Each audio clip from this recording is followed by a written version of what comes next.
Okay, great. Hi, everybody. It's great being here today. And first of all, it's very exciting to see a company like HP in the printing world talking the same language like us in the food and marketing world. The only thing I'm unhappy is that you're hiring our best talent away. But except that, it's all good. What I'm going to talk about is an area I'm very passionate about, which is packaging first innovation. So I am not a packaging guy. I'm not a printing guy. I am not an expert in this field, and I'm not trying to be an expert. I'm a marketing innovation guy in the food and beverage industry. I'm a big believer that as an innovator in this industry, working globally on some big brands, packaging is under-leveraged. And actually, my case is that historically, the entire fast-moving consumer good industry has under-leveraged packaging. And I think that's where it becomes quite interesting for a lot of you here in the audience. Just a few words about Mondley's International. A lot of people ask me, Mondley's who? So Mondley's is a new company. It exists from 2012. It's a spin-off from Kraft Foods. It's the biggest chocolate company in the world with fantastic brands such as Milka, Toblerone, Cadbury. And it's the biggest biscuits company in the world with brands such as Oreo, Chips Ahoy, Belvita, and others. And it's the second biggest gum and candy company in the world. But I'm going to talk a bit about my job. And actually, I think I have one of the best jobs in the world, outside of the printing industry, of course. I mainly get paid to eat a lot of chocolate and biscuits, travel around the world, talk with consumers, and try to launch some new things. Now, the nice thing about, I worked for 7 years in our chocolate business. I just moved to our biscuits business. The nice thing when you work in this industry, you have a topic of conversation with everybody. This is the biggest icebreaker in the world. Everywhere you go, your neighbor tells you which chocolate he likes or dislikes. Actually, there's a lot of market research that proves that the chocolate you eat as a child, the chocolate you grew up with, that taste is a taste that stays with you for the rest of your life. So if anybody here is English, Australian, South African, you guys are all crazy about Cadbury. Everybody outside of your countries cannot stand Cadbury. If anybody's German, they love Milka. If you're Israeli, you think that chocolate para is a good chocolate, although it's terrible. So everybody thinks their chocolate is the best. Just a bit about our history and heritage. We are very proud of our brands. Maybe we're a new company, but we own brands that exist for hundreds of years. We have Cadbury, that's our chocolate kitchen, it exists. That's in Bourneville in the UK. That's where Willy Wonka, the book, was written. It was a boy that grew up in the village. He smelled a lot of chocolate and wrote a very famous book that later on became a movie. By the way, the movie is based on a book. The second thing is that on the left, that's a factory. It still exists till today. We go there very often. I mean, me and Jose were there many times together. And then the left is our actually Toblerone factory, which we're very proud of. It's in Bern in Switzerland. We make all the Toblerone in the world in one factory, only in Bern. You can imagine that in Switzerland, it's the least efficient, most expensive place to manufacture chocolate in the world, but we still do it. Interestingly enough, Toblerone was started by a family. The descendants, the grandkids of Mr. Tobler still live in Bern. They obviously don't own anything in the company. They're quite upset about it till today, but we do invite them to company events when we can. And these are some of the projects I worked on over the years. But let's talk now about the industry. So I think a lot of you guys have a lot of people or organizations in between till you actually interact directly with us. And I think a lot of you know this, but just as a reminder, if you don't, this industry is going through tremendous change that I believe that at the end of the day, all this change is trickling down to all of you in one way or another. So let's talk about that change. First of all, this kind of map is how the industry looked like until recently.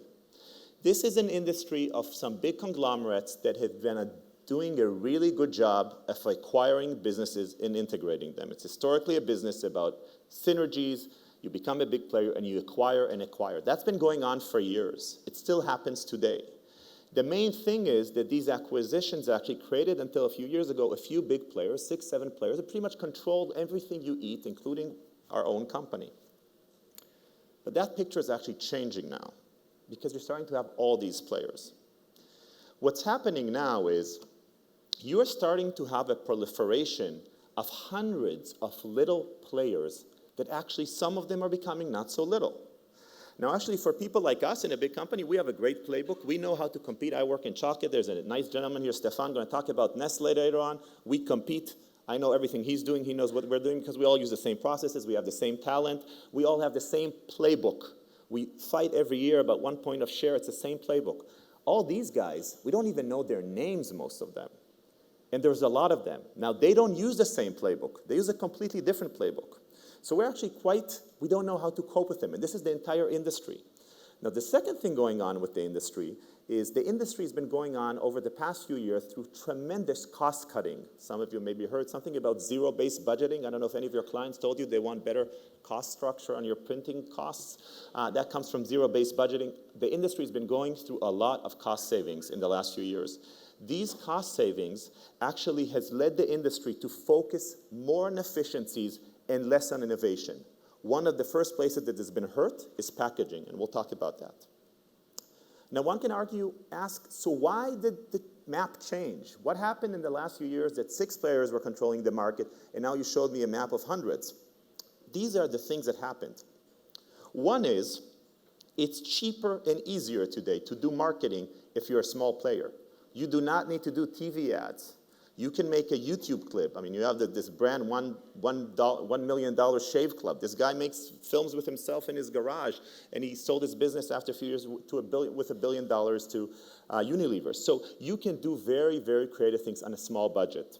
The second thing is, in the past, when we were big players on retail, we would own the shelf. We would go to Walmart or a grocery store, Kroger in the US, and we would pay slotting fees, and we had a monopoly. Nobody can enter. Doesn't matter how good your product is. That is changing for a few reasons. A few retailers opened up their doors and their shelves for small brands. Companies like Whole Foods and Costco, they love small brands. Second is suddenly online world. Actually, on Amazon, small brands sometimes have a much bigger presence than the big ones. So the whole sinking distribution and monopoly on shelf has changed. And then the third thing, which is the biggest, consumers. Consumers are voting with their hands and their wallets, and they're saying, we want healthier products, authentic products. We want real stories. We want to know who is the founder. And the last thing is, you can today start a food or branded company from your garage, and you can outsource everything. You're going to manufacture with a co-man. You're going to go to a printer here. You can actually do all your online advertising online. You don't need to own any asset, and you actually have. In the U.S., there's a brand, the biggest, fastest growing ice cream brand in the U.S. It's called Halo Top. I don't know if anybody ever ate it here in the audience. That brand exists for 3 years. They have no office. It's the fastest growing ice cream brand in the U.S. Just surpassed in 3 years Ben & Jerry's and Haagen-Dazs. They don't own an office, not one office, okay? Some of these brands you're seeing here, these are examples of these players. Now, they're not so small. RX Bar, 3 guys, suburban Chicago, sold the business to Kellogg's for $700 million after 3 years. Chobani is probably worth more than $1 billion. It's the biggest yogurt brand. It's a Turkish immigrant that moved to the U.S. 10 years ago. Kind Bars is probably also $1 billion business. So these are fast-growing businesses that are leveraging these changes. Now, how is this all coming into packaging? Packaging has actually been suffering from all this cost-cutting of the big players. This diagram, there's an American cartoonist that is an ex-marketeer, and he actually does, in a fantastic, very funny way, really tells what's happening. And I love this chart because I've been in tens of these meetings that basically 2 people are holding a box, and one says, after years of margin improvement, there's nothing left but an empty box. I don't think there's any more we can cost cut. Of course we can. We can phase out the box, okay? I've been in these discussions, okay, that you salami affect the things and you don't leave anything. And that's where packaging has actually been one of the first places that's been harmed by the large manufacturers in the last few years, while the small ones actually understand that packaging is the only thing they have. That's their biggest marketing vehicle. The second thing is one of my big beliefs. Jose showed earlier an ad about Lacta that a lot of you guys are very emotional. Lacta is one of our brands. We don't talk about it. It's a Greek brand. Now, Lacta is by far the brand that does the best advertising and marketing in our company, by far. And I'll tell you why. And don't say I said this because they'll be fired after this, is because nobody interferes in what happens with Lacta. So Lacta is managed by a bunch of Greeks in Greece. Nobody cares about Lacta in the company because it's Greek-owned, it's only in Greece, and they let them do whatever they want, and they do a fantastic job. On all our global brands, Milka, Toblerone, Cadbury, we have this phenomena, which happens both in packaging design and in creative. We always, and this is true for all the big companies. I spoke with somebody here in one of the cocktails 2 days ago that was from an advertising, packaging, and design. Democracy doesn't work in creative processes. Dictatorship works. And what do I mean by this? You go with a packaging design or a TV ad you're creating, and I work in a global team, and I need to get buy-in from the president of Europe and the president of the US, which, by the way, they don't like each other, okay? So I go to the one in Europe, I show them the pack has some red. He tells me, Gil, I don't like red. Sorry. I go to the president of Europe and he tells me, sorry, I don't like green. So I end up doing a pack that is gray, okay? Both of them are happy. This happens daily. You water down your idea to make everybody happy. That's a democracy in a creative process. Never works. Dictatorship works in this process. So why can't we afford, so I've been talking about packaging has been suffering. Why can't this go on in the industry, and why does a marketing guy like me even care about packaging and speak about it and come here today is because I actually believe that packaging cannot be anymore the black horse of marketing for these few reasons. One is this. This is the shelf. 40,000 SKUs are an average in one American grocery store. Some store would be more, some less. 40,000. We need to stand out out there. The only way to stand out is packaging. That's the only way. Now, the picture I'm not showing here is even a scarier picture for us, which is people are not even buying here slowly. They're buying online. And if you look at the data online, which I'm not going to show you, but we have data showing us that in most categories today, the smaller brands are getting more placement. We are a semi-monopoly here, the big guys, as I said before. Online, it's a democracy. And some of the small players are actually placed, if you look at the toothpaste aisle online, you would see a brand called Tom's of Maine, which is a more natural organic brand. It would be placed much more online on Amazon than Crest or Colgate. And there are some big trends. These are trends we're looking at internally. These are the systematic trends that are going to change the industry, the entire fast-moving consumer industry, not just food in the coming years. And packaging is going to play a big role in them. For a few, one is about well-being. So we talk about well-being products being healthier. Packaging plays a big role. What happens with the pack? Is it sustainable? Is it recyclable? Is it good for the environment? Consumers are asking these things. They really are, and they're expecting you as a manufacturer to have a solution. The second one is the digital revolution. We spoke about that enough. The third one, which is one of my favorite, is time compression. Consumers want products to solve problems. We're in the business of solving problems. Now, one of the biggest problems consumers have across categories is time. Nobody here has time, I can imagine. So when we, even in the food industry, when we're developing a new product, we need to think, how do we save time to consumers? How do we make it easier for them to eat their oatmeal breakfast or drink a coffee or whatever that is that in the past they need to prepare on the go? Packaging plays a huge role there. Jose spoke briefly about the laws of growth, which we and a lot of the big players believe in. And the laws of growth are actually, this is not kind of marketing Nike's talk. I know it sounds that way, but it's actually science-based by a lot of academic researchers. And they're showing that brands, physical brands, have three ways to grow their business. Increasing penetration, not loyalty. I'm not going to go into detail about this today, but getting to more households. The second is being mentally and physically available. Mentally is being in people's mind, and physically meaning be available. You can find me in stores or online. Packaging plays a huge role here. And the third one is being distinct always. And Jose spoke about this before, but one of the big shifts when I was trained in marketing, we were always told about let's be different, differentiation. Everybody talked about differentiation. It's not always good to be different for the sake of being different. You need to be distinct. And the same Jose talked about earlier about the Coke bottle. I would assume that probably 80 to 90% of the people in the audience would know that this orange box or golden box is Toblerone. Actually, when you show this in the world to consumers, even a white box in a triangle, just white, something like 85% of consumers globally will tell you that this is Toblerone. I'll tell you a secret, nobody even eats Toblerone. So everybody knows Toblerone, nobody eats Toblerone. You ask them, when is the last time you ate it? They tell you a year ago. When my grandfather bought it from me in the airport. And that's one of the biggest problems of Toblerone, is that nobody actually eats it, but everybody knows it. That's a bigger problem Jose tried to solve, I'm trying to solve, but we'll see how we solve it one day. But that's about just showing a brand that is very distinct. I would say an example that also needs to do a better job of people eating it. By the way, the reason why people don't eat it is because of the texture. It's not, you don't like to eat a lot of the Toblerone, and we just can't change it. That's part of the DNA. That's what makes it so unique. The next thing is actually about packaging. And I talked earlier about the fact that packaging, we and the industry has been viewing it as a cost.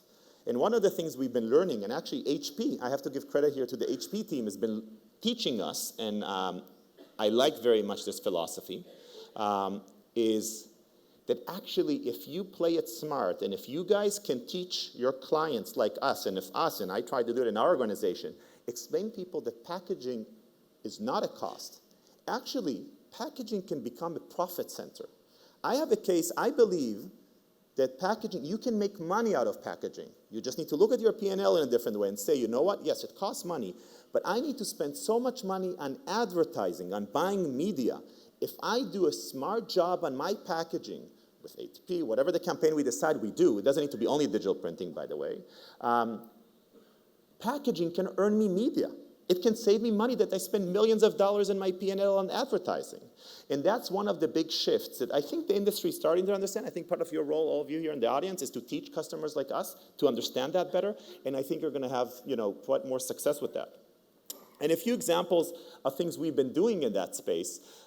One is Trident. It's one of our brands, and they've done a very nice campaign. It's still running now in Mexico, so this is live. It's about what is your vision for the future of Mexico. And consumers submit pictures. These are photos they have taken of Mexico, and the chosen ones are printed on pack. This is in partnership with HP, and then actually the name of the user that actually submitted a photo is also printed on pack. Consumers are dying to find their own photo. Everybody's going to the store to look for the packs. It's doing everybody good. The next one is Oreo. And the point I want to make about Oreo is an interesting one. And I think a lot of you heard the case about Oreo. And now in my new role in biscuits, I work a lot with Oreo. For me, Oreo two brands that I can think of, and you guys know much better than me, Oreo and Coke have done something very interesting. They have proven, and I don't think this was actually a strategy, but it happened over time, that digital printing / packaging can become your innovation. You need to understand, we think about innovation in the way of product, of the edible. What is the new chocolate? What is the new Oreo flavor you make? I would argue that what we've done with Oreo and what Coke has done, and I don't work for Coke, but hopefully other clients that you're going to have in the future can make the case we can make an amazing innovation pipeline that would generate the same revenue or more without even changing the product. It's all about the packaging, and consumers get engaged with this. And I think a lot of you have seen this before. 2015, the first time we did anything in this space within the US with Oreo color-filled, and Christmas was very successful. 2016, we took it to China. We have a huge business in Oreo there. 2017, we went and did something together with Alibaba on Singles Day, which was a huge success, all online. And the latest running now is basically this one.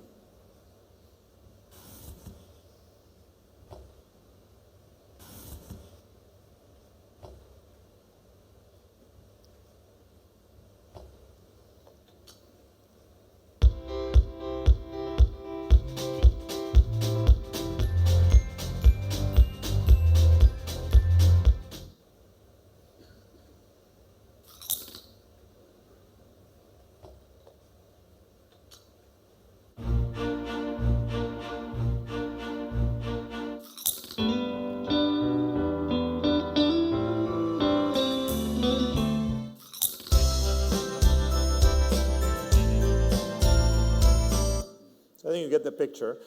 We have another one running also in the UK, just ran now for Valentine's Day, together with Milk Tray. It's one of our biggest brands in the UK for gifting, together with Amcor, around basically consumers taking a video in the store, then it's being digitally printed on the pack with the barcode, and then the consumer, the gifter, when you give it to the recipient can actually go and basically with the QR code actually can get the film that you prepared for them. So it becomes, you take a general gift and you make it truly personalized. So I think to kind of summarize is, as the great Donald Trump would say, so how can we make packaging great again? I think we all need to work together to make packaging great again. I think a few of the things we spoke about here today is integrate packaging in the innovation process. Teach your clients to have innovation from the beginning, thinking about packaging, not only about edible. When you talk with your clients, we are marketing-driven organizations. Speak with us the marketing language, and I see that already today. HP is doing that, and that's fantastic. Tap into the trends. The industry is changing. I talked about the trends. Tap into them. Think about distinctiveness. Think about end-to-end, from the store till the end, all the life cycle of the packaging. Think about making packaging, teaching your clients how they can make money. They earn media from the packaging. That's a big one. I think that would be a step change for your entire industry, in my opinion. And the last thing, which is a personal favorite of mine, is you're in the packaging industry, I'm in the chocolate industry or biscuits industry. The beauty of this industry, things you can touch with your hands. Please, when you come to your clients, always bring packages with you that we can touch them. Don't just show us a PowerPoint, please. And the last thing is, remember, try to teach your clients when they make creative decisions to act like a dictatorship and not a democracy. It will make your life easier and give you much better results. Thank you very much.